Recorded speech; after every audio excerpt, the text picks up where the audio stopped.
le Summit Shift the Power. Donc, ces échanges sont organisés pour préparer nous tous pour ce sommet.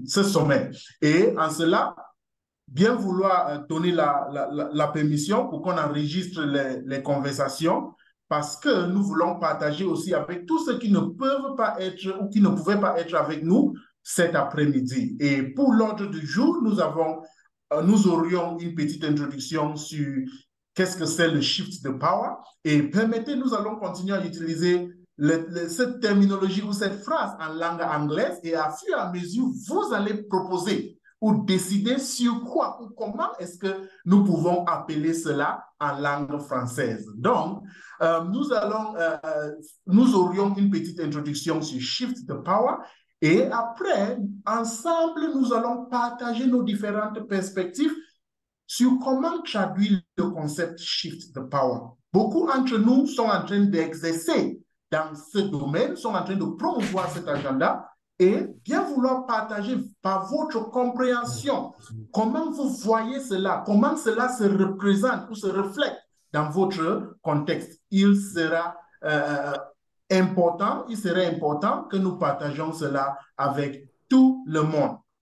Et aussi, nous aurions une discussion en panel avec des panélistes venant de République démocratique du Congo, du Sénégal et du Burkina Faso et beaucoup d'autres pays pour comprendre mieux par rapport à leur expérience, à leur pratique, ce qui signifie shift the power et quelles sont quelques stratégies qu'ils sont en train de mettre en œuvre pour s'assurer qu'ensemble, nous promouvons ce concept, nous promouvons ces pratiques, nous promouvons cette approche qui est avec nous maintenant. Et ensemble, nous allons discuter que faudrait-il pour assurer que le shift de power en Afrique de l'Ouest soit vraiment réalisé dans l'Afrique de l'Ouest francophone. Et il est tellement important, et merci beaucoup EPIC Africa, merci beaucoup le Global Fund for Community Foundations pour avoir organisé cela, parce que ces discussions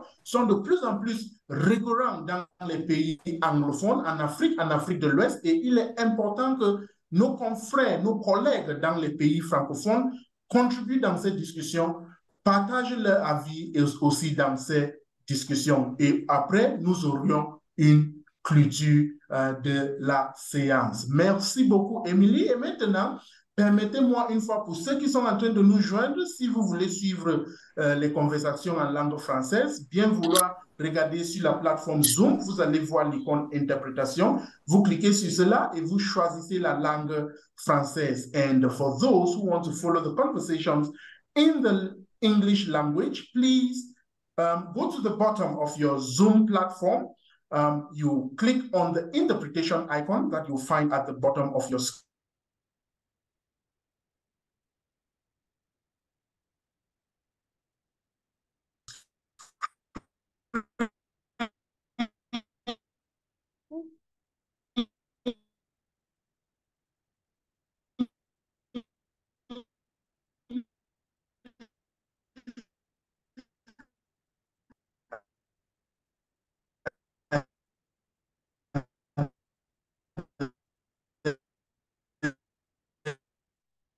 You choose or you select the English pour promouvoir, pour faire en avance cette approche de shift the power. Et si vous êtes en train de nous joindre, bien vouloir introduire dans le chat votre nom, votre organisation et le pays ou la ville dans laquelle vous êtes situé. Une fois de plus, merci et permettez-moi d'inviter mon collègue Émilie de partager avec nous ce qu'il s'agit de Shift the Power. Et voici juste une introduction, sachant que dans un instant, nous allons partager nos réflexions sur cela. Émilie, vous avez la parole. Merci beaucoup, Jim. Bienvenue à tout le monde. Je suis très heureuse d'être avec vous aujourd'hui. Moi, je m'appelle Émilie Kenas et je suis consultante pour Global Fund for Community Foundations. Oui, voilà, je vais juste vous introduire un peu ce que c'est Shift the Power et pourquoi ce mouvement. Qu'est-ce que ça veut dire? Donc, déjà, pourquoi ce mouvement? Donc, on sait qu'aujourd'hui, il y a beaucoup de crises. Il y a des crises climatiques, sanitaires et des crises de conflits. Et donc, tout ça, ça a exacerbé les catastrophes humanitaires. Et nous savons que les crises creusent ou renforcent la pauvreté et les inégalités et poussent encore plus ceux qui sont marginalisés vers les bords. Et donc, dans ce contexte, le système de l'aide internationale au développement international et aussi le système philanthropique ont pris tous des engagements à accroître la qualité et la quantité de leur soutien.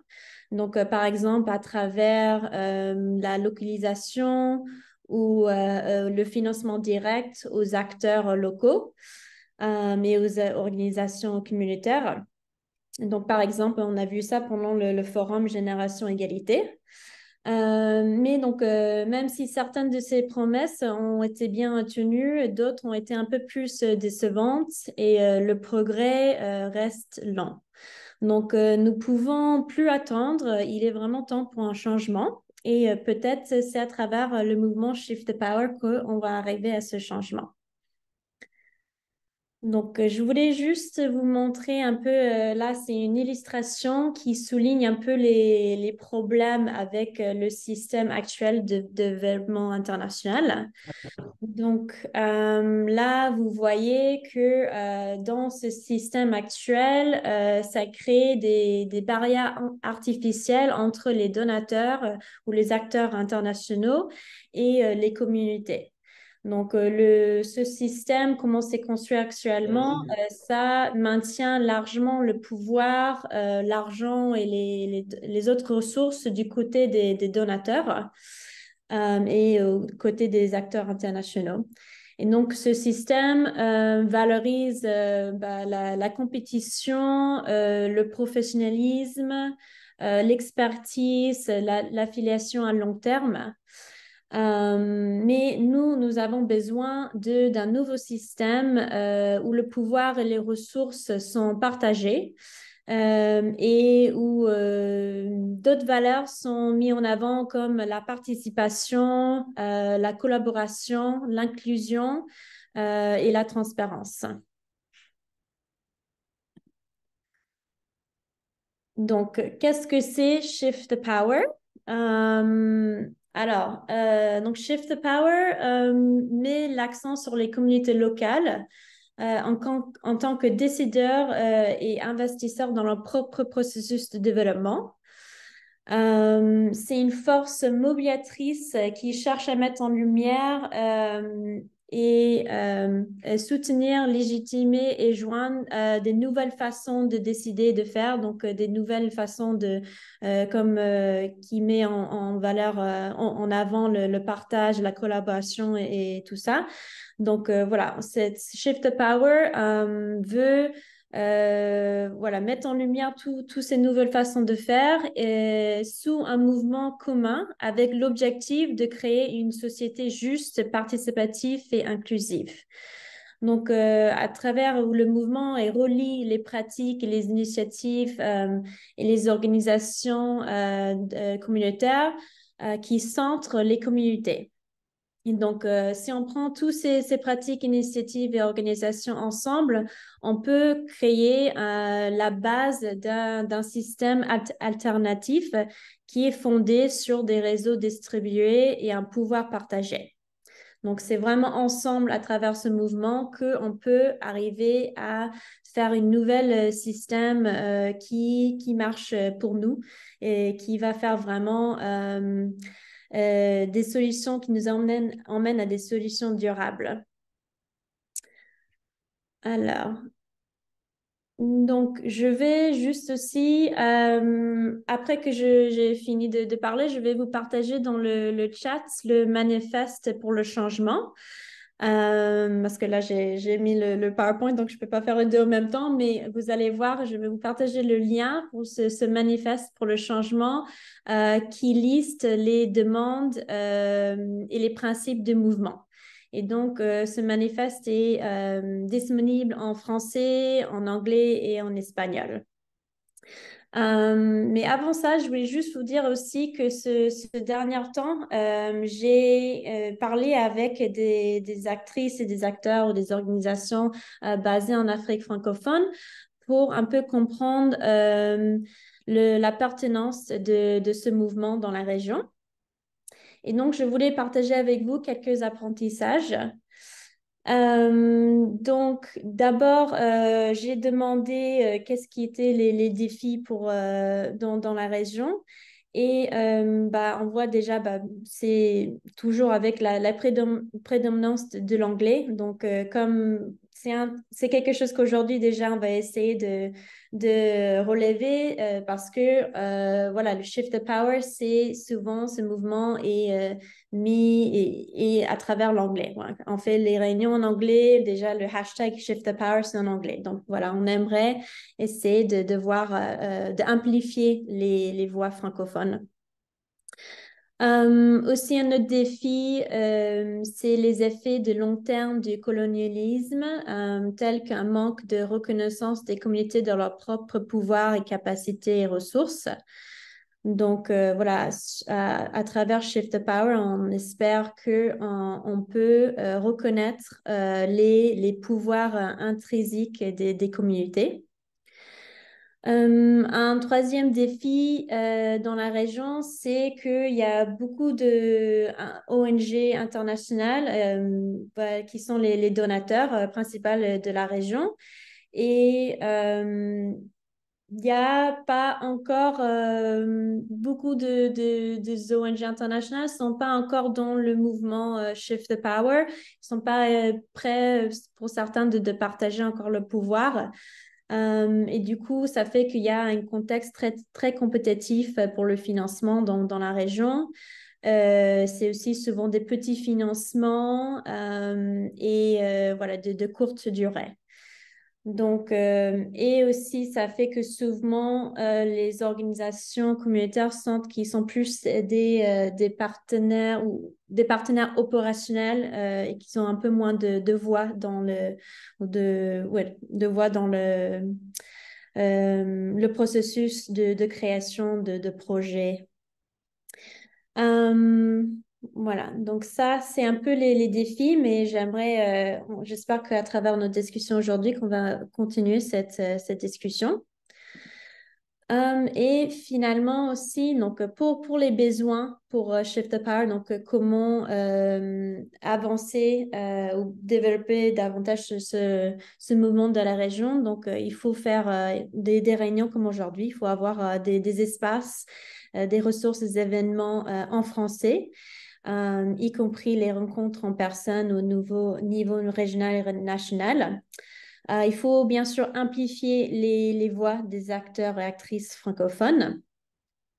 Il faut faire plus de travail, plus de sensibilisation et inclusion des communautés rurales qui peuvent souvent être mises de côté. Donc, Shift the Power, c'est l'inclusion de tout le monde. Et donc aussi un plaidoyer auprès des ONG internationales pour essayer de changer un peu plus leurs pratiques et faire plus de partage de pouvoir et de ressources. Donc voilà, c'était juste une brève introduction à Shift the Power. On va aujourd'hui écouter des actrices et des acteurs de la région et savoir ce que ça veut dire pour eux et leur stratégie. Et voilà, donc je vais te repasser le parole, Jim. Merci beaucoup, Émilie. C'est tellement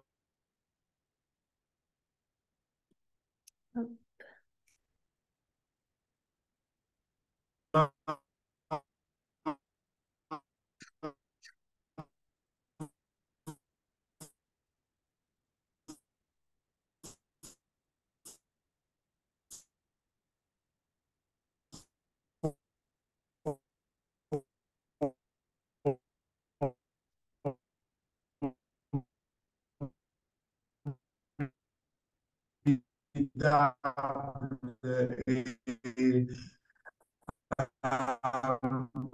et et surtout partager le besoin ensemble. Mais maintenant, il serait important qu'ensemble, nous partageons notre compréhension sur ce que nous comprenons par shift de power. Pas nécessairement une traduction, ça nous dit, qu'est-ce que ça implique selon nous. Donc, nous allons voir dans le chat, il y a le lien, ou le lien Mentimeter que mon collègue Émilie va partager. Et vous pouvez cliquer sur ce lien et ensemble, nous allons voir et partager comment est-ce que vous comprenez shift the power. Qu'est-ce que ça veut dire pour vous? Et ensemble, nous allons voir ces différentes perspectives et je suis convaincu que ça va enrichir notre compréhension de ce que ça veut dire.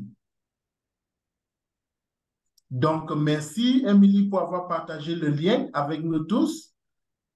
Donc, si nous voyons dans le chat, il y a un lien www.menti.com. Bien vouloir cliquer sur ce lien et saisissez ce qui vient en tête. Et nous allons voir une projection de ces différentes pensées, ces différentes réflexions, ces différentes compréhensions sur ce que le shift de power veut dire.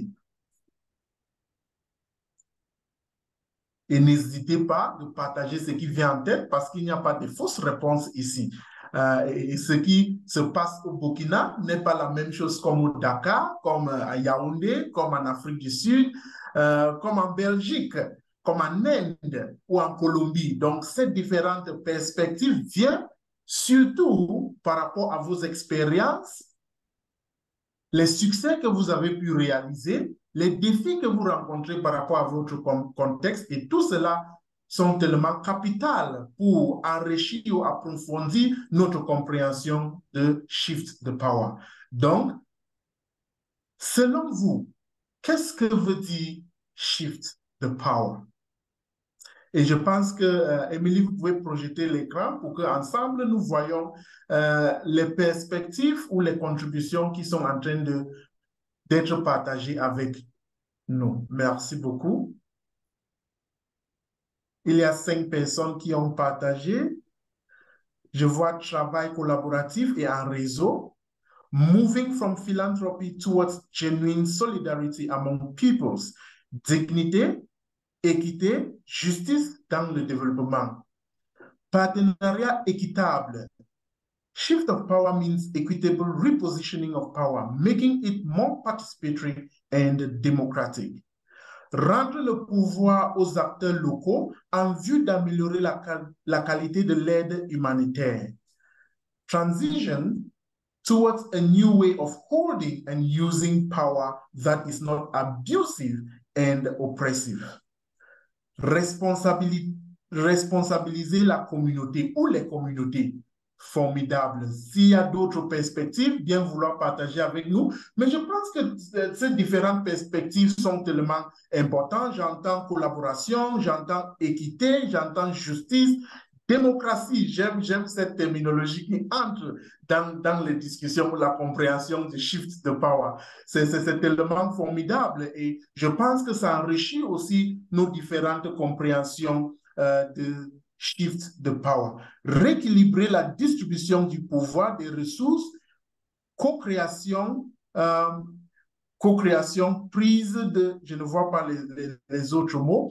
Et merci beaucoup les collègues pour ces différentes perspectives qui viennent d'être partagées. Je vois Roger Saïd dit qu'il n'arrive pas à voir le lien. Je pense que maintenant, vous pouvez voir le lien, Roger. Ça a été partagé encore dans le chat. Vous pouvez cliquer sur ce lien pour partager ce que Shift the Power veut dire pour vous concrètement.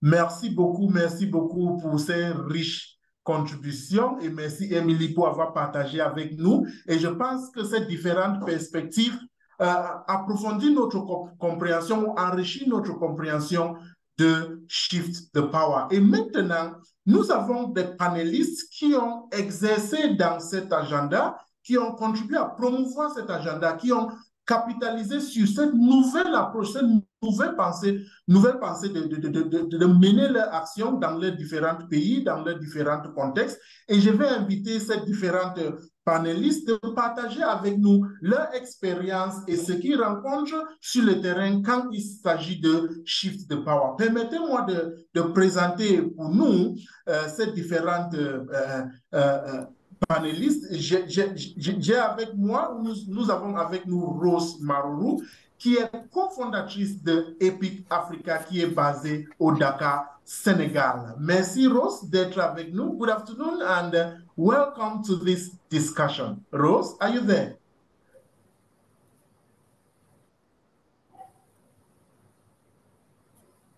En plus de Rose, Rose était là avec nous. Je pense que tous les panélistes, vous pouvez déjà ouvrir vos micros parce que je vais vous appeler de temps en temps de partager vos avis avec nous. Nous avons aussi avec nous Eli Wama, qui est responsable pays Bénin de la Fondation Batonga. Et juste pour nous rappeler que la chanson, pour ceux qui étaient là depuis le début, que la chanson que nous avions écoutée était Batonga par Angélique Ijo. Et nous avons avec nous Ella Wama. Ella, bonjour.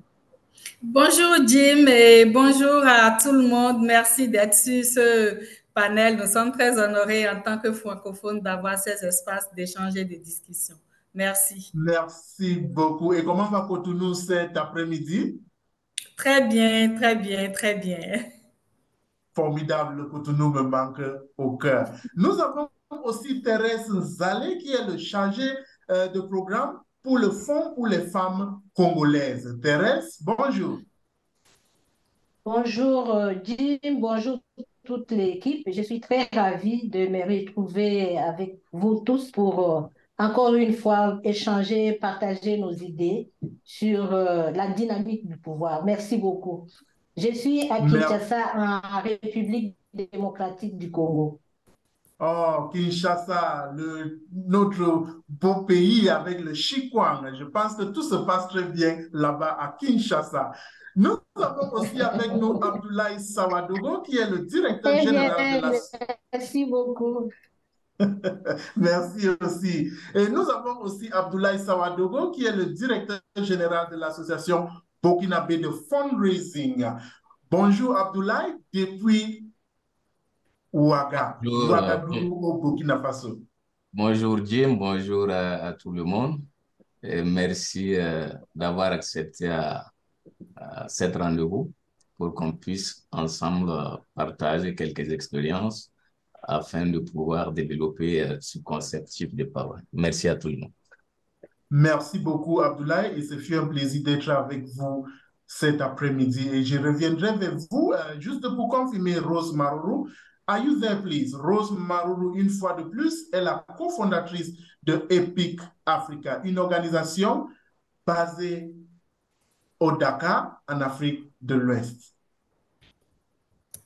Hello, Rose. Yes, I'm here. This is Rose Maruru, and thank you so much for including me in this very, very important conversation. Thank you, and welcome everybody.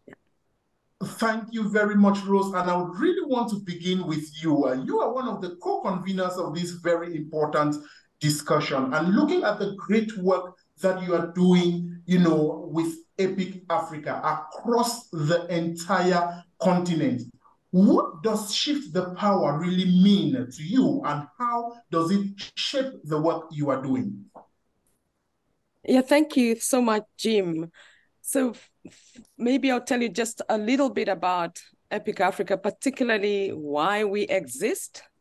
And we were founded in 2017, which was before the concept of Shift the Power was already there. It just didn't have a name. I mean, the things that Africans are saying and others in the global South are not new.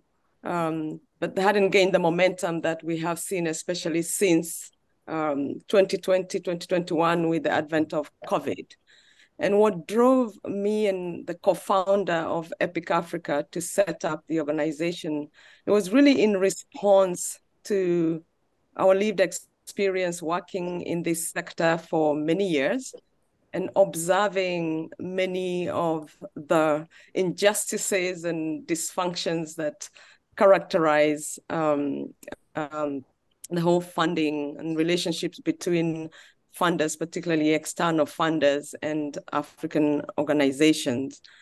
And one of the solutions that we sought to start, chipping away at and changing this situation was just to create pathways, spaces where our organization and what we do begins to be amplified and to become more visible, and not just visible to external funders, but even to us as Africans.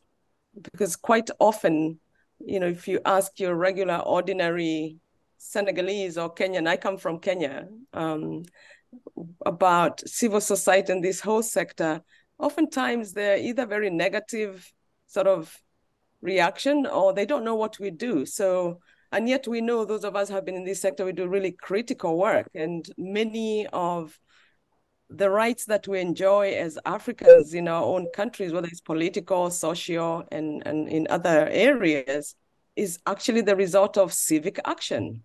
People even died to make sure that, we can have freedom to speak and express ourselves. But many of us, that history is not known to many people. So we really, for us, what we're seeking is really not just to change the narrative, but to revive and share this history, but also to really demonstrate what we do. And so we are in the space of gathering and sharing and growing data and knowledge about the African civil society sector. And so more recently, one of the things that we have done is to build and we launched a platform called the African Civil Society Platform, and I'll put a link on it. I can't multitask, so I'll do that after I speak. And it's really meant to be a space that enables organizations to connect with each other, to learn from each other, to form networks, and basically to really build their visibility. Now, we've interacted to date through surveys and other kind of research with thousands of organizations across at least 46 countries across the continent. And we do ask, in fact, sometimes we formally ask in our surveys, what would you advise funders? What should funders do to become more effective partners? And the things that were written just now in the Mentimeter, exactly what we've been hearing consistently from when we did our first survey in 2018, that we're looking for trust, dignity. We are looking we are not passive actors. We are active. We know our situation. We know that, the solution is not to say that we can't learn from others, but we have a lot to bring, and we want this to be recognized. And how is that recognition? What does that recognition looks like? It's not just about money, that, give us the money.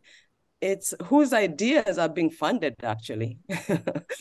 So we want to lead with ideas, and money can then follow. And when that money follows, what kind of money is it? Is it money that harms your organization? And what African CSOs have told us is, that they want funders to cover their full cost of doing the work they do, for example. All right. They want the relationships even at the compliance level. And again, if it's driven by trust. We don't want we want it to be project-based, because, the nature of a lot of the funding that comes to our sector, it's for 2 years or 1 year. And you're supposed to do this one project that's supposed to have impact and change the whole situation. And we know that's not practical. That doesn't work. So, Africans are asking for long-term unrestricted funding that also enables them to build the structures, the organizational structures, so that they can be strong, resilient organizations to tackle, as Emily started this webinar with, the really mounting and complex crises. So you cannot afford to just do education, or we need to be doing almost everything at the same time. So those are some of the voices and that have come through our work. So shifting the power for us is really unleashing the African agency, our agency, and leading with that. Yeah. Merci beaucoup. Thank you very much for those very rich insights and, the networking prowess that EPIC Africa really presents to us, because that's quite critical in our efforts to really drive this agenda of Shift the Power. Merci beaucoup. Donc maintenant, je vous invite, Ella, depuis la Fondation Batonga et le merveilleux travail que vous faites pour amplifier la voix des filles et des femmes subsahariennes et leur expertise dans le processus décisionnel mondiaux, dites-nous, comment est-ce que vous capitalisez sur Shift the Power pour avancer cet agenda? Merci beaucoup. Bonjour à toutes et à tous. C'est vraiment un plaisir pour nous d'être là. Comme vous l'avez dit, la Fondation Batonga a été créée par l'intrépide Angélique Kidjo en 2006 pour atteindre les filles et les femmes les plus difficilement accessibles et leur donner les compétences dont elles ont besoin et toutes les connaissances pour qu'elles soient des agents de changement de leur propre vie d'abord et de la vie de leur communauté. Dans le cadre du processus Génération Égalité, il a été demandé à Angélique Kidjo de parler pour les femmes africaines et elle a répondu « Pourquoi ne pas leur donner la parole ?» Et il y a eu donc Conversation for Africa en 2021 et après, l'initiative Nos Voix comptent est née pour justement amplifier la voix des filles et des femmes de toutes les communautés d'Afrique francophone subsaharienne. Donc, cette initiative Nos Voix comptent est présente dans 22 pays d'Afrique subsaharienne francophone pour amplifier leur voix et surtout leur donner les moyens, lever les barrières qui les empêchent d'être dans les espaces de décision et soutenir ces organisations. Nos Voix comptent aujourd'hui, c'est 504 organisations féministes locales, c'est plus de 20 000 activistes. Nous avons un système duel, activisme 2.0, donc en ligne, mais aussi un travail de proximité avec les filles et les femmes, avec cette touche particulière de développer la masculinité positive pour soutenir justement la voix et le pouvoir des filles et des femmes en tenant compte donc de notre contexte africain, en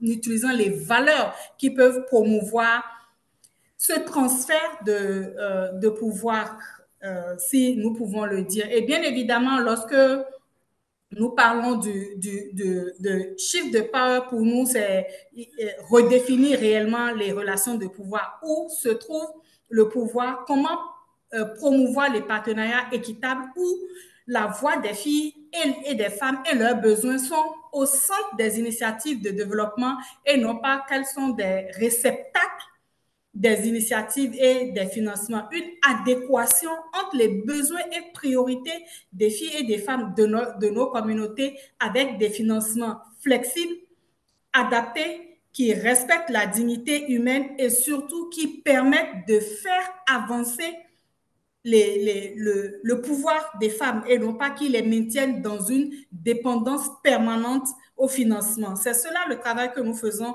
au quotidien au sein de cette initiative Nos Voix comptent qui offre des espaces de conversation.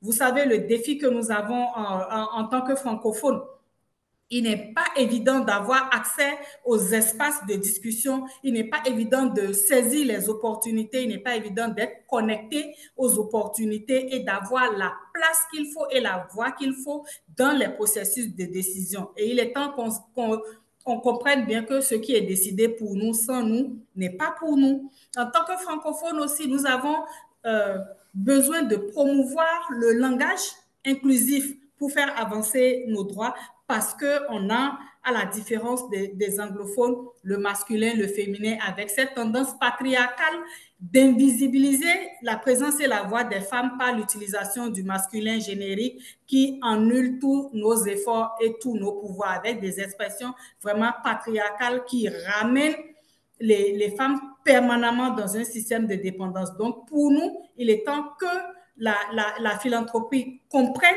nos défis, nos besoins et les prenne en compte et pour designer, oui, pour co-créer ensemble des modèles de développement durable, valorisant, inclusif pour les filles et les femmes d'Afrique francophone. Cette région semble souvent être oubliée avec le paradoxe aussi que dès qu'il y a de petites crises, la première chose qu'on néglige, c'est bien évidemment les droits des femmes. Que ce soit des crises climatiques, que ce soit des crises sécuritaires, que ce soit des crises économiques, nous en payons le pouvoir alors que nous n'en sommes pas fautives. C'est cela la réalité aujourd'hui de nos pays en Afrique francophone et nous devons être dans des espaces pour faire entendre notre voix, pour faire entendre surtout nos priorités et que ces priorités fassent l'objet de financement, que ces priorités soient celles que nous développons dans les communautés partout où nous intervenons. Voilà ce que je peux dire d'abord. Merci. Merci beaucoup pour cet effort que vous menez pour s'assurer que les différentes partenaires s'assoient pour co-créer l'avenir, surtout un avenir qui est équitable, surtout en faveur des femmes béninoises ou les femmes, les jeunes filles africaines. Merci beaucoup pour ce formidable travail que vous êtes en train de mener. Et je viens maintenant vers vous, Thérèse. Depuis la RDC, vu le travail que vous êtes en train de faire pour promouvoir un changement de la dynamique du pouvoir entre les donateurs et les organisations locaux, comment est-ce que ces différentes parties prenantes sont en train d'apprécier le travail que vous êtes en train de mener, surtout comme il s'agit de promouvoir cette nouvelle approche de Shift the Power? Thérèse? Merci beaucoup, Jim.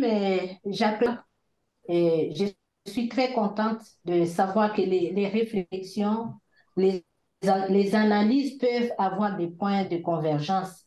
Alors, je vais peut-être dire un petit mot d'abord sur l'historique de la création du Fonds pour les femmes congolaises. En RDC, c'est le seul fonds, en fait, qui redistribue des subventions aux organisations communément appelées locales, aux associations féminines qui travaillent directement au niveau des communautés. Et le fonds a été créé en 2007 par Madame Julienne Lusenge, qui est actuellement la directrice du fonds, et avec d'autres responsables des organisations féminines. Et leur motivation est partie du fait des exigences, des rigueurs pour accéder au financement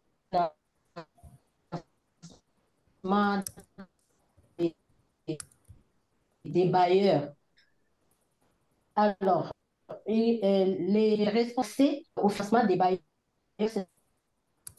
être un intermédiaire ou faciliter l'accès à ces organisations qui font du travail très louable sur terrain, mais qui n'arrivent pas les rigueurs qui sont déterminées. Voilà ce qui a motivé donc la création du fonds. Et ça lui a pris du temps, donc de 2007 jusqu'en 2010, pour réunir tous les documents et aussi pour mobiliser les premières ressources et permettre à ces organisations déjà à accéder au financement.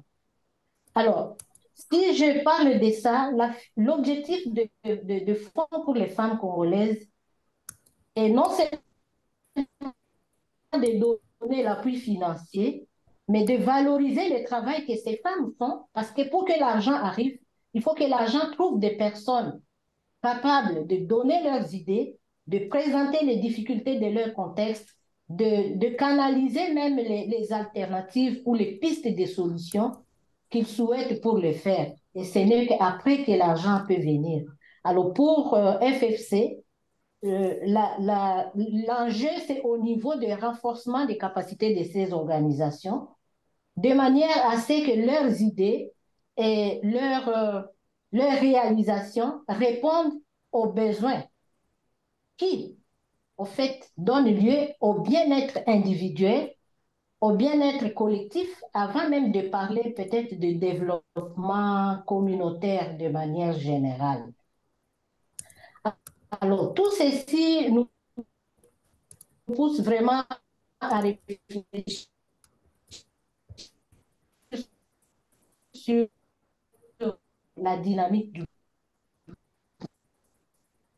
Thérèse, nous avons entre les quelques... donateurs et les autres. C'est juste une explication que je me suis faite moi-même. Les relations de pouvoir entre les donateurs et les bénéficiaires ressembleraient un peu à cela, le système d'aide médicale à l'enfance, où cela implique la prise en compte des besoins de l'enfant, soutenir son développement physique, affectif, intellectuel, social, moral et consort. Bien sûr, ça va dans le respect de ses droits, mais en termes de relations entre les bailleurs et les bénéficiaires, ça ne doit pas être ces modèles-là. Donc, cela nous pousse à nous interroger sur les relations de pouvoir inégales, en particulier entre les fonds des femmes et leurs partenaires bénéficiaires. Très souvent, on est peut-être floué par le fait que, bon, on a des idées, on a le cadre, on a l'espace pour mettre cela de manière pratique et plus loin encore, peut-être même de valoriser à travers un récit qui est pris en compte et qui est compris dans le langage de ce que nous voulons. Là, je voudrais insister sur les exigences, par exemple, liées au rapportage. On met même en place avec les bailleurs des fonds ou les donateurs des systèmes de suivi, évaluation, apprentissage, qui sont leurs modèles, en fait. Et ça leur permet à eux de collecter des données ou des informations selon ce qu'eux-mêmes se sont fixés. Mais est-ce que ce modèle-là permet aux bénéficiaires de s'exprimer, de traduire effectivement les changements sociaux qu'ils ont obtenus parce qu'ils ont eu à mettre en contribution leurs efforts, leurs connaissances, leur temps pour peut-être revenir à ce que le collègue venait de dire tout à l'heure là. Est-ce qu'on capitalise le temps que les bénéficiaires, les organisations mettent en place aussi pour que l'argent ait son vrai sens, sa valeur réelle? Donc, il y a une égalité entre toutes ces ressources-là. Il y a lieu de donner de la valeur au langage même que les organisations ou les bénéficiaires utilisent pour traduire, pour exprimer le changement social qui est intervenu. Alors, le pouvoir qui est mis en exergue, c'est toujours l'argent. Et je voudrais aussi mettre un accent sur les expertises, les experts. Dans ces contextes-là, où les donateurs, ils sont là, ils envoient des experts pour aller évaluer, par exemple, le projet, pour aller assurer le suivi du projet, pour collecter les histoires. Mais ces experts qui viennent, ils ne peuvent pas être experts s'ils ne trouvent pas des experts locaux. Ceux-là qui traduisent les changements sociaux tels que vécus par eux-mêmes. Et donc, ceux-là, pour moi, ils constituent les premiers vrais experts. Mais est-ce qu'ils sont reconnus en tant que tels? Est-ce qu'ils sont reconnus en tant que tels? Alors, nous, Fonds pour les femmes congolaises, on est en train d'explorer une approche de suivi, évaluation et apprentissage féministe. À quoi ressemblerait un modèle de suivi où on laisse aux personnes concernées, aux bénéficiaires, de parler des mesures de changements qu'ils ont observés, de types de changements qu'ils ont observés. Parce qu'ils ont certainement des attentes. Et ils sont à la base même des initiatives, des projets qui sont mis dans leur milieu. Ils sont partie prenante dès le départ. Alors, est-ce qu'il faut utiliser des outils prédéfinis pour venir mesurer ça et ne pas prendre en compte les changements tels que c'est mesuré par eux? Pourquoi ne pas aussi les attendre dans leur langage? Et dans leur langage, je pense, il y a la dimension de l'originalité. Alors, l'objectif de cet apprentissage pour nous, c'est de favoriser des relations plus équitables entre les donateurs et les bénéficiaires des subventions. C'est un moyen de réduire cette tendance de hiérarchisation du pouvoir où on pense que la main qui donne est plus forte que celle qui reçoit. Je pense que c'est réduire même le sens même des dons qu'on peut donner. Si on pense que donner, c'est plus fort que la main qui reçoit, non. Et donc, nous voulons vraiment expérimenter ça à travers des mécanismes plus faciles, faisables et réalisables. Et la question, c'est de se poser la démarche même de décolonisation des systèmes et des approches de suivi dans le contexte tel que je venais de dire tout à l'heure, où l'aide au développement n'est pas si loin de pratiques néocoloniales, où les donateurs des pays développés affirment même leur contrôle sur les pays moins développés, quand ils amènent des exigences, quand ils amènent même des outils, quand ils vous imposent même le calendrier de travail, même si ce n'est pas imposé, ils vous disent au moins de planifier dans les temps et tout ça, mais le contexte dans lequel nous sommes, parfois, ne permettent pas, et ça met sous pression, ça met en position de souffrance même que je vais manquer à un devoir, à un supérieur. Et donc, il y a une autre façon de vivre cette pression-là qui vous réduit, qui vous prend peut-être une partie du pouvoir que vous pouvez exercer autrement et faire mieux ce qu'on devait. Je réfléchissais en passant de tout ce qu'on apporte comme prise en charge aux victimes de violences sexuelles. Très souvent, on délimite, par exemple, une organisation qui veut soumettre son projet. Il dit, voilà, la prise en charge psychosociale sera assurée sur une période de 3 mois et la prise en charge médicale sur une période de 1 mois. Mais qu'est-ce qui dit qu'au bout de 3 mois, une personne traumatisée par un cas de violence sexuelle, un viol par exemple, qu'au bout de 3 mois, il sera guéri de son traumatisme psychologique? On quantifie ça en fonction de quoi? Et tout cela, c'est parce qu'on pense que c'est l'argent qui peut mieux faire et tout faire. Et pourtant, après les 3 mois, après la durée du projet, ces mêmes organisations continuent à apporter des assistances de proximité, d'affection, de considération de ces victimes. Et c'est un travail noble, c'est un travail qui peut avoir de la valeur et du pouvoir peut-être au-delà de ce qu'on a reçu comme financement ou don, et qui a contribué, qui a peut-être apporté des changements, mais qui n'a pas résolu définitivement le problème. Alors, la question, c'est de savoir, oui. Et donc, dans cette réflexion-là, je me dis, la dynamique à mettre en place pour le changement du pouvoir, il y en a. Premièrement, j'ai pensé à étendre cette réflexion peut-être avec les bénéficiaires pour qu'elles-mêmes voient l'importance de ce qu'eux possèdent comme pouvoir. Peut-être qu'ils les ont, mais ils ne les connaissent pas. Donc, amener les bénéficiaires à reconnaître qu'ils constituent une force et qu'ils ils ont un pouvoir. Et deuxièmement, c'est aussi, je crois, ce qui a été dit même par Émilie au départ, quand elle a présenté le sondage qu'elle a fait.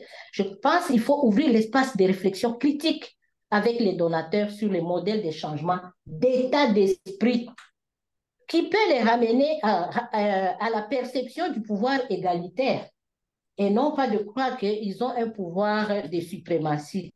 Et en dernier lieu, j'ai pensé à encourager la co-création. Et là, il faut parler de la responsabilité, passer de la responsabilité à l'apprentissage. Et nos organisations peuvent faire ça. Et là, je voulais encore dire qu'on est en train d'expérimenter que la narration constitue l'outil par excellence même pour documenter et capter les changements sociaux des bénéficiaires. Je l'ai dit tout à l'heure là. Ça crée un environnement de confiance en soi, un environnement de confiance avec l'autre, parce que les bénéficiaires parlent et racontent leurs histoires propres des changements qu'ils ont reçus. Ils ont vécu et pour lesquels ils ont travaillé. C'est plus original, c'est plus parlant. Voilà, voir avec les fonds et les donateurs. Merci beaucoup, Thérèse, pour ces propos qui sont tellement riches, qui sont tellement excellents et qui valorisent, vous voyez, les savoirs, les connaissances de nos différents interlocuteurs dans nos différents pays. Félicitations pour le travail que vous faites. Et Abdoulaye, depuis le Burkina Faso, vous êtes dans ABF. Vous êtes un des premiers acteurs en Afrique de l'Ouest ou au Burkina Faso qui promouvoit la mobilisation des ressources par nous-mêmes pour conduire nos propres affaires. Vu le travail que vous êtes en train de faire, comment est-ce que cela est apprécié par les différents acteurs que vous êtes en train de travailler avec et comment cela, selon vos appréciations, contribue à faire avancer cet agenda de Shift the Power. Et pour ceux qui ont les questions, les contributions, n'hésitez pas à partager dans le chat et nous reviendrons sur cela dans un instant. Abdoulaye, vous avez la parole, s'il vous plaît. OK, merci à Jim, merci à tous mes prédécesseurs qui viennent de partager ce qu'elles sont en train de faire dans leurs différents pays. Et j'ai beaucoup aimé, c'est très riche. Et je pense que c'est les seules voies pour nous de pouvoir travailler à arriver à un véritable développement. D'accord, ABF, qui est une structure de droit burkinabé, Association burkinabé de fundraising, a été créée en 2008. En 2008 que nous avons créé l'association. Et cela, c'est suite à un constat.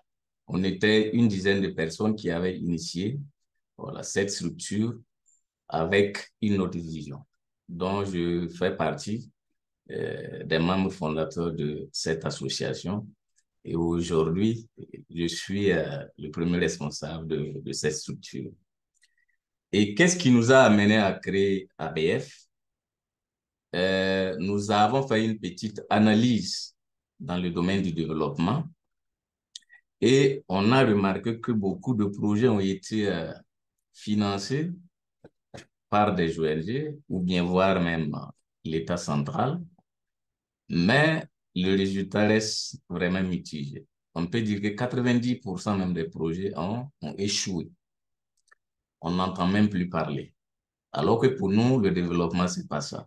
Donc, on s'est posé beaucoup de questions. Qu'est-ce qui fait que tant d'argent a été injecté pour le développement de tous les secteurs au profit de nos communautés et aujourd'hui, les mêmes mots continuent d'influencer négativement la vie de nos communautés. Et les réponses qu'on s'est données, on s'est dit que peut-être les projets étaient mal orientés ou bien ça ne répondait pas aux besoins des communautés et d'autres facteurs aussi, voilà, qui peuvent justifier ce résultat qui n'est pas du tout reluisant. Et ce que nous avons choisi comme vision, nous on s'est dit qu'on ne doit pas faire le développement à la place des communautés. On doit les faire leur propre développement. En les faisant faire leur propre développement, ça permet à cette communauté d'exprimer ses propres besoins et de les prioriser. Ça leur permet de savoir ce qu'elle doit faire pour pouvoir travailler à répondre à la problématique qu'elles ont identifiée. Et ça leur permet aussi d'être plus fortes, de pouvoir s'imposer, de pouvoir amener ces ONG qui imposent les projets à suivre le choix de ces communautés. C'est parce que la communauté n'est pas forte qu'elle reçoit souvent des financements qui ne répondent pas à leurs besoins. C'est parce que la communauté n'est pas forte qu'elle ne peut pas s'organiser et puis titiller l'État à répondre à leurs besoins primaires. Parce que quand on prend les investissements qu'on fait pour nos communautés, ça dit que c'est des choix qui ont été décidés par ceux qui ont le pouvoir de l'argent et qui imposent ce qu'ils doivent faire pour les gens, chose qui n'est pas correcte. Et quand c'est comme ça, on aura toujours les mêmes problèmes qui seront là et ça sera la routine. On ne va pas évoluer. Donc, ABF a opté la stratégie de faire faire. Ça veut dire responsabiliser la communauté, mettre la communauté devant, voilà, qui va travailler à résoudre ces problèmes. Et nous avons travaillé à développer un programme avec un de nos partenaires, Will Gazion, qu'on appelle Tuer des Game Academy, changer le jeu, où aujourd'hui nous avons pu former au Burkina et en Afrique de l'Ouest francophone plus de 100 structures. Et ces 100 structures, je peux dire qu'au Burkina, aujourd'hui, nous avons un très bon résultat parce que nous venons de faire un forum national sur le développement communautaire le 26 octobre, où nous avons présenté les résultats ici du travail des communautés, devant des ONG qu'on a invités et devant aussi les autorités locales, pour que tous ces partenaires puissent comprendre que la communauté aussi peut faire quelque chose pour son propre développement. Et c'est des fonds qui ont été mobilisés au Burkina. D'autres, c'est la contribution de la diaspora, mais c'est à travers l'approche Tuer des Game Academy, la formation sur la mobilisation des ressources locales et la mobilisation de soutien. Et aujourd'hui, ABF est présent dans 7 pays d'Afrique francophone avec la même thématique que nous sommes en train de travailler avec des structures dans ces pays-là. Donc, ça veut dire tout simplement que si nous arrivons à donner toutes les ressources à ces communautés, c'est-à-dire que les connaissances, les compétences nécessaires, elle peut tracer son propre développement et elle va être, si je peux dire, la locomotive du développement. C'est-à-dire que la communauté même va s'imposer devant même les gouvernants, n'en parlons pas les donateurs qui viennent les dicter ce qu'elle doit faire. Donc, ABF, aujourd'hui, avec tous ses partenaires, nous avons créé au Burkina un grand réseau d'échangeurs de jeux, voilà, qui regroupe toutes ces structures qui ont été formées par ABF. C'est-à-dire que pour penser déjà, réfléchir déjà à des questions stratégiques. Ces questions stratégiques, c'est quoi? C'est faire des plaidoyers et amplifier la voix de ces communautés-là pour que ces donateurs, pour que ces gouvernants puissent écouter la communauté, puissent suivre la communauté. Parce que si on a cette force, si on a cette puissance, on peut facilement tirer ces financeurs-là vers là où nous voulons partir. Mais si on n'a pas cette force, ça serait difficile pour nous de pouvoir mettre la communauté devant, qui, si je peux dire, qui doit être au centre même des actions pour son propre épanouissement.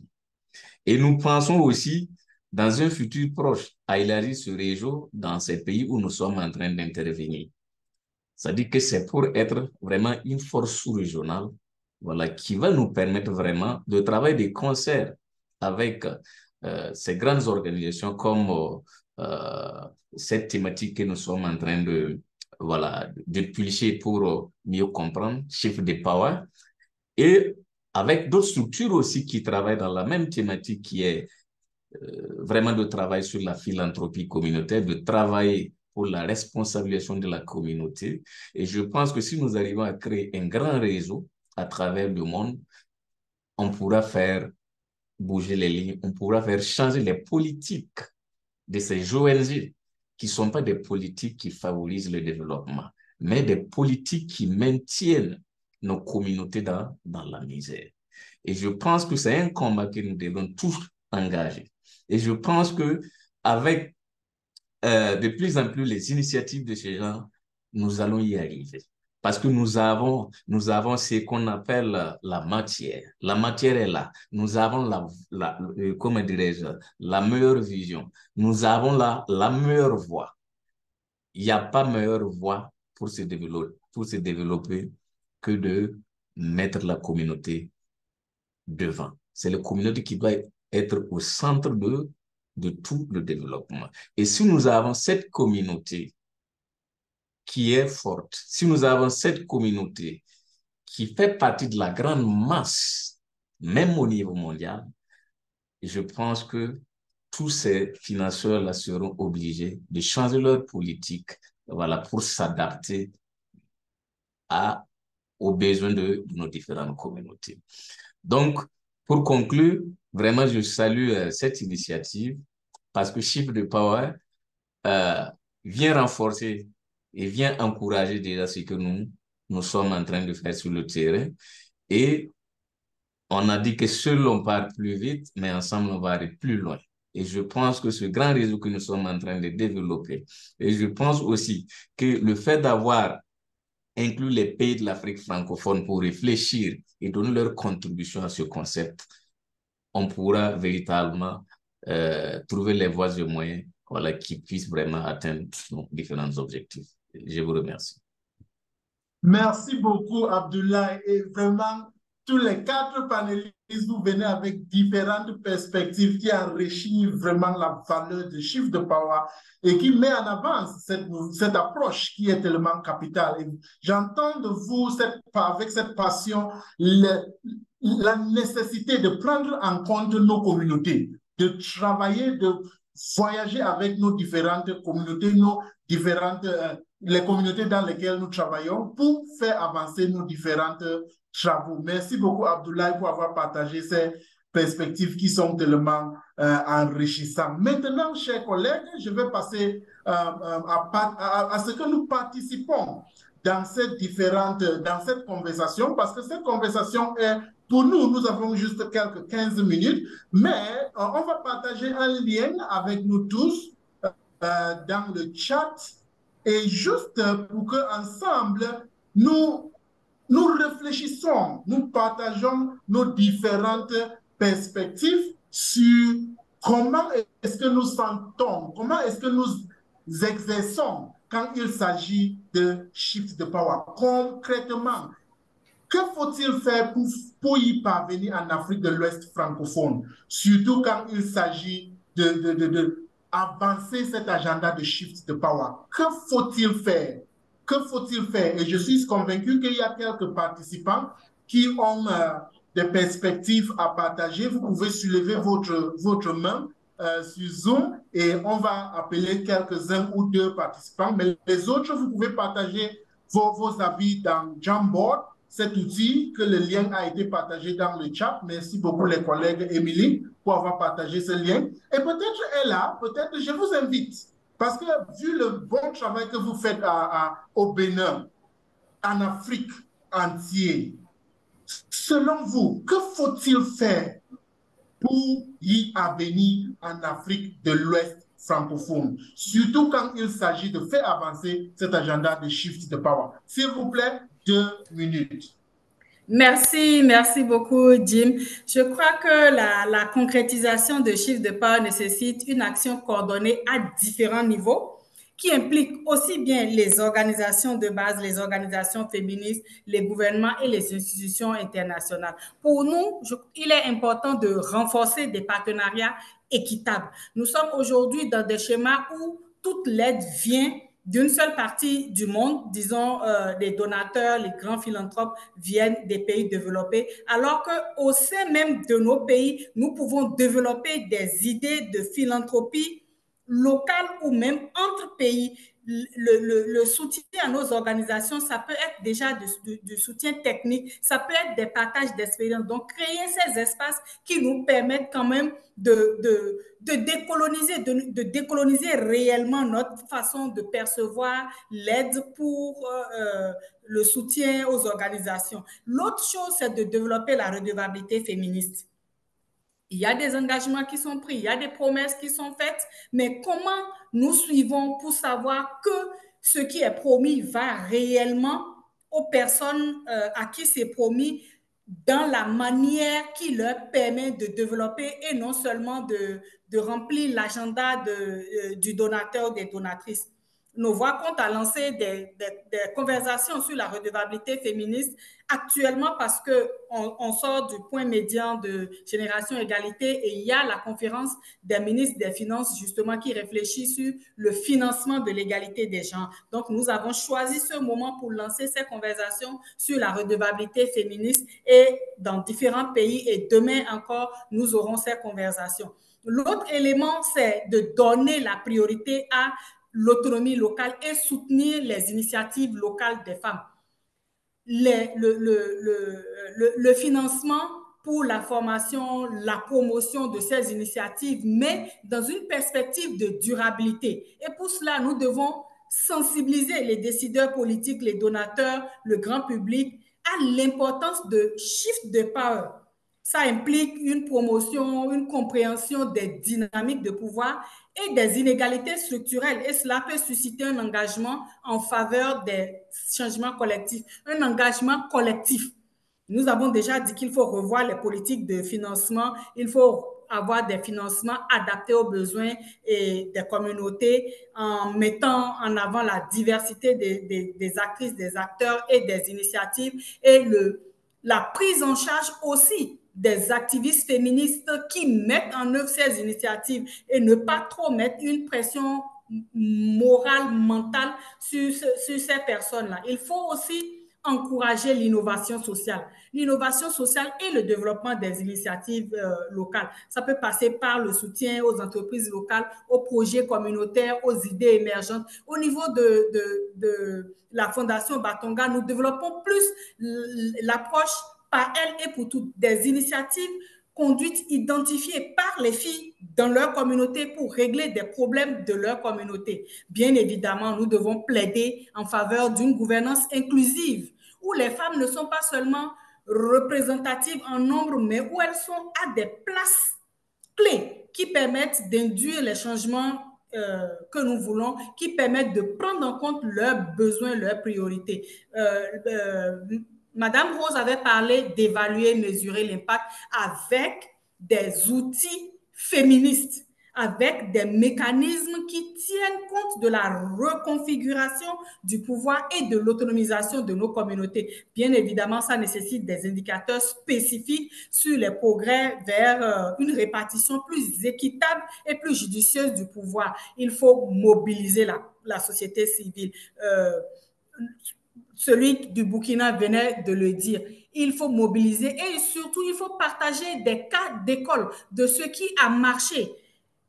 Shift de power est tellement important aujourd'hui pour encourager un changement dans la dynamique traditionnelle où le pouvoir est concentré ailleurs et le thème que je n'aime pas, bénéficiaire. Nous, au niveau de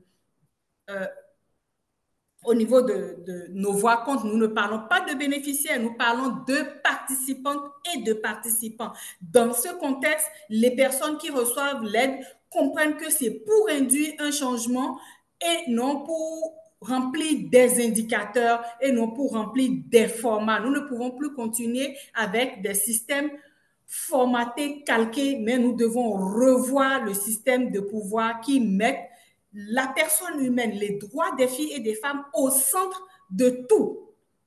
Des programmes pensés par elle, initiés par elle, avec elle et pour elle, parce que tout ce qui est proposé pour nous, sans nous, n'est pas forcément bon pour nous. Voilà ce que je peux dire, Jim.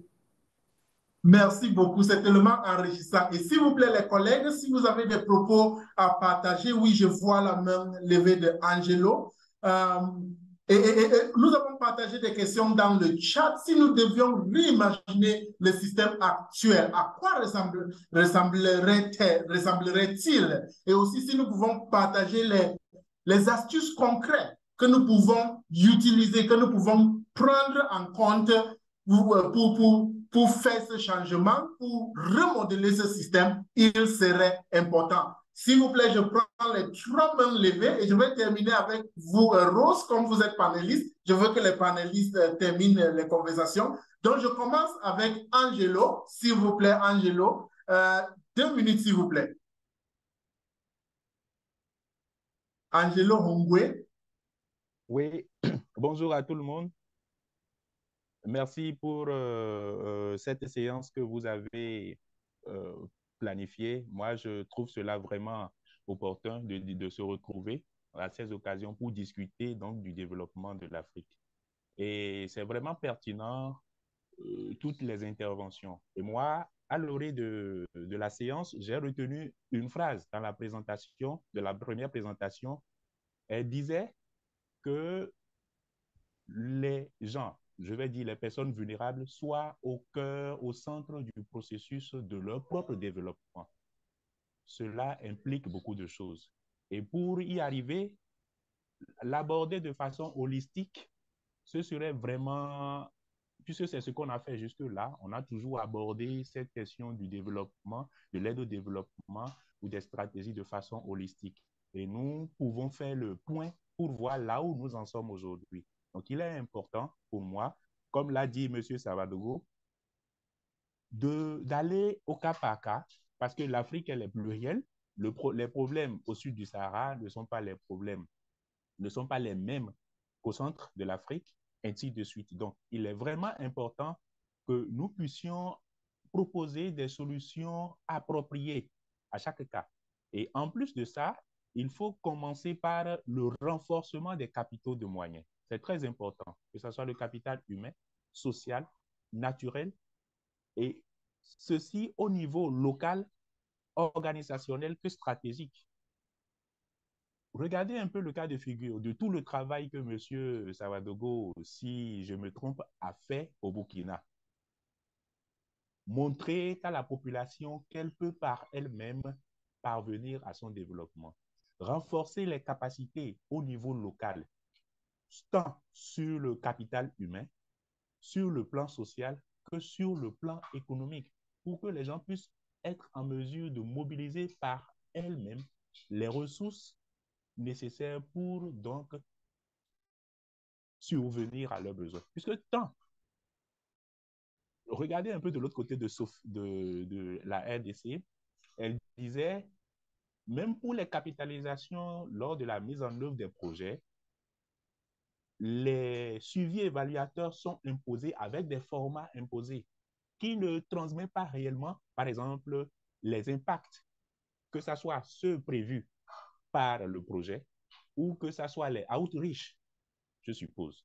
Donc, c'est vraiment important et moi, je voudrais bien aller à l'école du Burkina pour profiter de cette démarche-là, d'emmener le peuple par lui-même à travailler pour son développement. Et moi, je remercie également Mme Ella pour tout ce qu'elle fait au Bénin, déjà pour l'empowerment féminin. Et je leur souhaite bon courage et également à M. Savadogo, courage et que nous pouvons y arriver s'il y a la volonté. Merci beaucoup pour ces riches propos. Nous apprécions vraiment. Débé Malo, s'il vous plaît.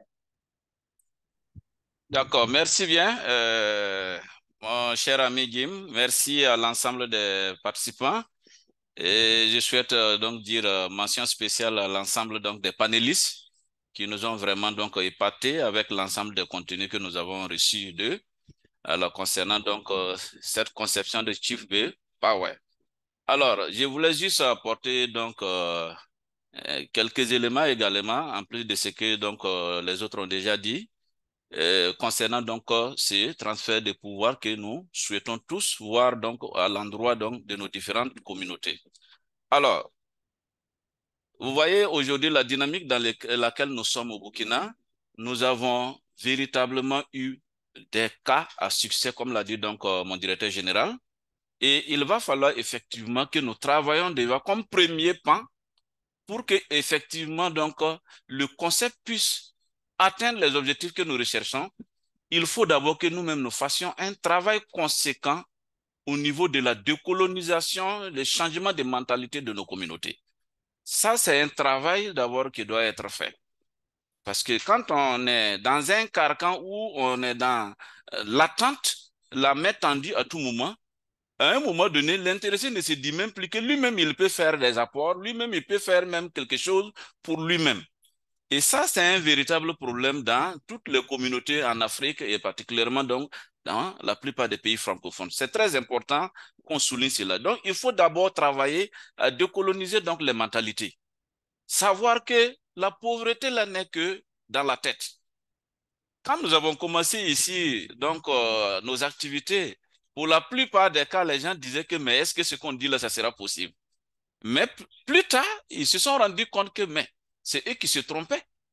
Parce qu'eux-mêmes, de toute façon, ils se disaient qu'ils sont suffisamment pauvres, ils ne peuvent rien faire d'eux-mêmes. Ils se sont rendus compte que, mais vraiment, ils avaient tout ce qu'il fallait pour réussir et mener même leur propre développement. Donc, c'est dire donc que la première des choses, c'est de travailler donc à cette question de changement de mentalité de nos communautés. En plus de cela, il faut également travailler à renforcer nos capacités, comme venait de le dire donc mon prédécesseur là. C'est un pan aussi très important pour nos communautés. Parce que si nous n'avons pas les capacités individuelles et organisationnelles nécessaires, ça veut dire tout ce qu'on va initier peut donc avoir des échecs. Et ces cas d'échecs, c'est ça les gens vont utiliser pour dire que nous ne sommes pas à la hauteur de faire telle ou telle chose. Et donc, il faut travailler effectivement à ce que nos communautés puissent avoir donc les outils et les compétences nécessaires à la base pour amorcer eux-mêmes leur propre développement. Et une fois que cela est fait, vous allez vous rendre compte qu'ils ne vont plus attendre que quelqu'un vienne leur proposer quelque chose. Ils vont se lever d'eux-mêmes et dès que les autorités au niveau national vont se rendre compte que les communautés même ne les attendent plus, ils vont commencer donc à savoir que il faut faire un retour pour être dans la dynamique donc des populations. Et ça serait un premier pan qui va amener les autorités à s'interroger sur la nouvelle vision, les nouvelles démarches des communautés. Et en plus de cela, comme on l'a suggéré, les panélistes l'ont suggéré depuis le début, il va falloir aussi que lorsque les communautés amorcent cet élan de développement par eux-mêmes, pour eux-mêmes, il va falloir donc qu'on travaille également au niveau international, dans les consortiums, dans les différents réseautages, à travailler à montrer effectivement ce que nos communautés font aujourd'hui et pensent aujourd'hui pour eux-mêmes que c'est utile pour eux. Que les gens changent leur manière, leur perception de voir donc ces communautés-là en victimes résignées qui sont des nécessités dont il faut venir au secours. Les gens doivent savoir que ça doit être donc un partenariat dans une vie où on souhaite l'égalité, les femmes, tout le monde, avec la participation de tout le monde. Et ils vont commencer à comprendre que les financements doivent aussi connaître un changement. Au lieu que donc les financements se fassent comme nous connaissons, soit par l'intermédiaire d'ONG, soit par la première intervenante, la première panéliste a dit qu'il y a des barrières entre les bailleurs de fonds et les termes bénéficiaires qui ne s'y est pas trop dans notre contexte. Mais c'est une triste réalité. Et donc, si ce travail aussi n'est pas fait au niveau international, vous allez vous rendre compte que les efforts, ils vont continuer donc de penser comme dans le passé, et cela va être difficile donc pour l'amorcement véritable au niveau mondial de la conception nouvelle donc, que nous voulons donc mettre en place. Vraiment, c'est ce que je voulais dire. Bon, il y a certains éléments, mais je pense qu'avec le temps, je vais m'arrêter là. Merci beaucoup à tout le monde et c'était vraiment formidable. Merci encore aux panélistes J'ai vraiment aimé. Merci beaucoup, Malo. Nous apprécions vos riches contributions et je pense que nous sommes presque vers la clôture. Et j'invite maintenant Rose. Quel propos avez-vous pour nous par rapport à ce sujet de quoi il faut faire pour reconduire, reformuler, recadrer ce système? Okay. Rose?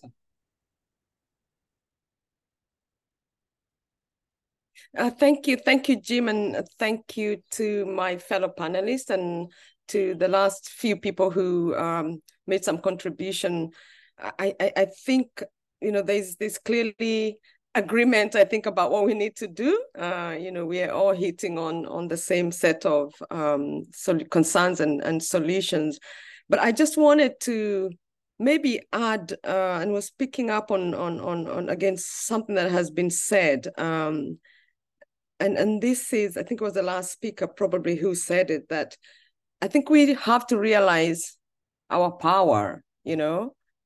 So we're talking about shifting the power as if we are powerless and somebody else has the power, so they need to shift we have power too. And I think I feel like our sector, we've been so kind of disempowered with this narrative that perhaps we ourselves believe that story. And we rarely come to these conversations with a place of power in numbers, power in knowledge, and power in resources. And so I feel like oftentimes we see our reality also from a Western gaze rather than, you know, actually what's right in front of us. And so I think for me that's really important. And here I just want to give one very quick example. You know, EPIC Africa does a lot of surveys and research among civil society organizations. And one question that we've consistently asked is, who are your top 3 sources of funding? And it's been really intriguing because consistently, and now it's over 4 different large surveys, organizations tell us that actually individuals are among their top 3 sources of funding. And we are asking, who are these individuals? They're Africans. So even the narrative we tell ourselves that our philanthropy is horizontal, we only help each other and family, maybe that's not a true story. So I think we really need to see what's right in front of us and how do we leverage that so that when we come to this conversation with funders and even when we talk to our own communities, our own fellow citizens, our government, that we're actually coming from a place of power. And I think data research and some of the work that WACS is doing as well to really understand what's going on in these sectors and in communities is really important. I've had a figure quoted, and I don't remember exactly whether I got it right. Like, if you look at the money that is donated every Sunday in many of our countries, it's in the millions of dollars. So why don't we ourselves as Africans, how come we don't support our own, you know, kind of community social development type of work, or maybe we do. So is it that I think we have work to do as you know, those of us that, you know, speak on behalf of this community to really understand what's going on and where can we leverage. So yes, so we do need visibility, we need advocacy. But the last thing I wanted to say is that I think now there's a moment, but it's a moment and a way opening that could, you know, quickly close. I mean, we've had declarations, I mean, and the work that Shift the Power movement and others have done it's moved the needle. I mean, we're hearing funders committing to localization. I don't like that word, many of us don't, but they're committing money. Like, you know, we want to give 25% of our money directly to, you know, locally led organizations. So again, I think we have a challenge. How do we walk into this little, it's a tiny window, but how can we walk into it? So even as we talk among ourselves, how do we take this where it actually needs to be heard? Because we're all in agreement, but there's some people we need to convince. So how do we, you know, how are we going there and what are we saying there? But I think we need to do that, and I think we need to move quickly. So for us, you know, how in West Africa, French-speaking West Africa particularly, I think we need to organize, we need more conversations, you know, to come up with some real critical actions that, for example, you know, I imagine I live in Senegal, And whenever I meet a civil society organization, I ask, have you heard about localization and what donors are doing? Either they haven't heard about it or they kind of have heard about it, but they don't know what it is. And I'm like, shouldn't we like have a delegation, you know, ask for a meeting with USAID for USAID to explain to us, okay, what is the 25%? How much is it? How can we get it? Just even very practical action. So that's really my like, yeah, let's get practical now. Let's get action oriented. Yeah. Merci beaucoup, Rose, c'est tellement formidable. Action oriented. Prenons l'action, mettons les actions en marche. Et nous savons tous que d'ici quelques jours, nous serions, ou la plupart de nous serions à Bogota pour le sommet Shift the Power, et ça serait aussi un espace de commencer à reformuler toutes ces théories, toutes ces pensées, toutes ces réflexions en actions concrètes que nous pouvons prendre en compte dans le futur. Et surtout, merci pour tous ceux qui ont partagé quelques réflexions portant sur notre réimagination du système actuel. Et devant nous, nous avons quelques réflexions. Je vais lire juste quelques-uns. Innovation sociale, le plus marginalisé doivent être au centre du processus de leur développement. L'Afrique est plurielle, donc une approche holistique est importante. Créer des espaces de valorisation des initiatives communautaires, changer la langue bénéficiaire, partons vers participants. Partager des cas de succès, je pense que c'est tellement capital et le Global Fund for Community Foundation promouvoir cette approche de capter toutes les différentes perspectives ou pratiques que nous mettons en œuvre, mobiliser la société civile, je pense que c'est la recommandation que Rose vient de dire, et toute autre perspective. Merci pour tous ceux qui ont partagé les riches pensées avec nous et merci pour tous ceux qui ont participé à cette discussion cet après-midi. En plus, nous remercions Abdoulaye Sawadogo de l'association burkinabé de fundraising. Continuez avec le bon travail que vous faites et beaucoup des organisations vont apprendre de ce que vous êtes en train de faire. Thérèse Zali de Fonds pour les femmes congolaises, merci pour tout le travail que vous faites. Ella Wama de Fondation Batonga, nous apprécions votre temps, nous apprécions le travail que vous faites pour toutes les filles africaine, et Rose Maruru, la cofondatrice de Epic Africa, une des co-conveners de cette réunion. Nous vous remercions tous pour le travail que vous faites et aussi nous remercions le Global Fund for Community Foundation et tous les partenaires qui ont fait en sorte qu'ensemble, nous pouvons échanger dans cet espace. Il y a une recommandation que j'ai entendue. Il faut qu'on continue ces conversations dans l'Afrique francophone. Il est important de voir à ce que vous organisez ces conversations dans vos pays et inviter d'autres participants de la RDC, du Cameroun, de République centrafricaine, pour qu'ensemble, nous pouvons comprendre, avoir une compréhension commune de ce qu'il s'agit de shift de power, de ce qu'il s'agit de décolonisation de l'aide, localisation et toutes ces terminologies qui influencent, dirigent les choses dans nos différents secteurs. Merci à Émilie Quines pour le travail que vous avez pu mener pour capter les perspectives des différentes parties prenantes dans le secteur sur leur compréhension de shift de power. Merci une fois de plus le Global Fund for Community Foundation. Nous sommes tous derrière vous pour le travail que vous menez pour l'Afrique, pour le monde entier. Et je suis tellement convaincu qu'ensemble, nous serions tous à Bogota d'ici quelques jours. Bon après-midi tout le monde et j'invite Émilie de partager cette meilleure chanson d'Angélique Kidjo, notre star africaine, pour inspirer, mobiliser. Give us something nice to enjoy this afternoon. And thanks to all our followers who came listening in the English language, to our wonderful interpreters who have made it possible for us to follow these conversations live. We appreciate you so much and we look forward to having you in future conversations on this very important subject. Merci beaucoup, bon après-midi et à la prochaine conversation.